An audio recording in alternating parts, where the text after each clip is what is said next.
translation. Today I'll be discussing a piece of literature that stood out to me the most, as well as going over a few key components and a little bit of an in-depth analysis.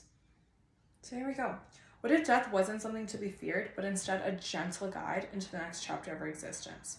Death has always been a great inspiration for writers and poets, yet a few have been able to capture the beauty and the unique perspective as vividly as Emily Dickinson in her lyrical poem, published in 1890, Because I Could Not Stop for Death. This piece of poetry was published following her death in 1886, after she spent the last 2.5 years in ill health.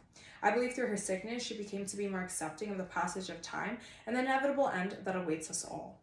Although death is oftentimes associated with fear and sadness, Dickinson shares her perspective on death as calm and introspective, which is reflected in the poem's tone of acceptance and tranquility. Join me to explore her words and unique perspective. So when reading the poem, I'd like you guys to not only pay attention to the overall tone of the poem, but also encourage you to follow along with the depictions made between death and the sense of peace that surrounds it.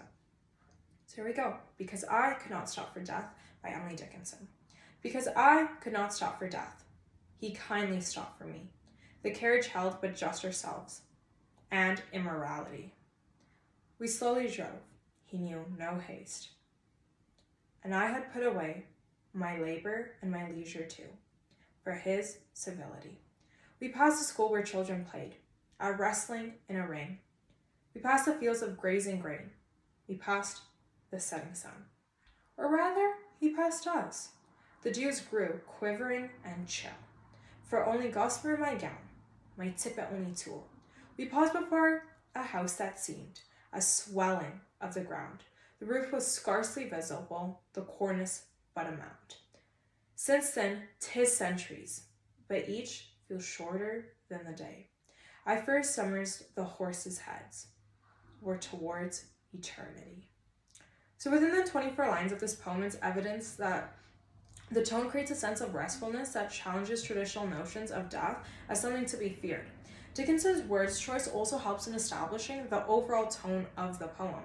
Let's take a look at how Dickinson is able to mask death as something that is gentle, but more importantly, how she changes our perspective from death being our ultimate fate to death being the start of a new eternal living.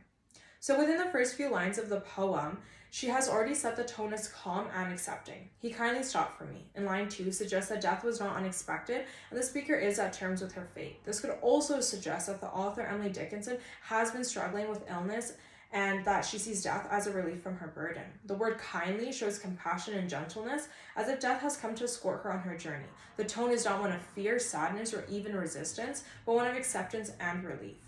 In previous lines, she referred to death as kind, but then again, she goes ahead and puts further emphasis on his quality by praising his civility. In line 8, for his civility, shows a tone of appreciation and great gratitude for death's manners. This goes to once again show how death is not the enemy of living souls, but rather a friend that is guiding us into the next stage of our existence. By painting death as well-mannered, it puts emphasis on the nature of their friendship and the journey they share. Overall, the tone is calm and respectful, conveying the appreciation for death. The tone once again helps underscore the poem's theme of death being peaceful and gentle, rather than mortifying and sad. Wrapping up the poem, Emily begins to reflect on her life and the time she has spent in this world. 'Tis centuries, but each feels shorter than the day. The use of the word centuries conveys a sense of vastness, which emphasizes the length of time she has spent with death since their journey first embarked. The phrase, but each feels shorter than a day, suggests that time is both fleeting and infinite, and decades of her life can be compressed into a day, let alone a blink of an eye. As she reflects on the passage of time, the tone is not one of regret or despair, but more so introspection and serenity in regards to the mysterious nature of time. Emily shares that death is inevitable and not something to resist or fear because we are all destined to taste it, but rather we should be at terms with our life and our fate and have positive perspective on things we are not able to control. So overall, this poem, Because I Could Not Stop for Death by Emily Dickinson, is characterized by a contemplative, reflective tone that is tingled with tranquility. The speaker describes her journey with death as a leisure carriage ride who is peaceful, patient, respectful, and kind, through various stages of her life, including childhood, maturity, and afterlife. Rather than expressing fear and anxiety, the speaker is accepting of death and views it as a part of life's natural journey. The language used in this poem is serene with a gentle rhythm and subtle imagery, which further reinforces the reflective tone. Interestingly, although Dickinson wrote many poems about death, she rarely wrote about it in a fearful or morbid way, instead choosing to explore its mysteries with curiosity and wonder.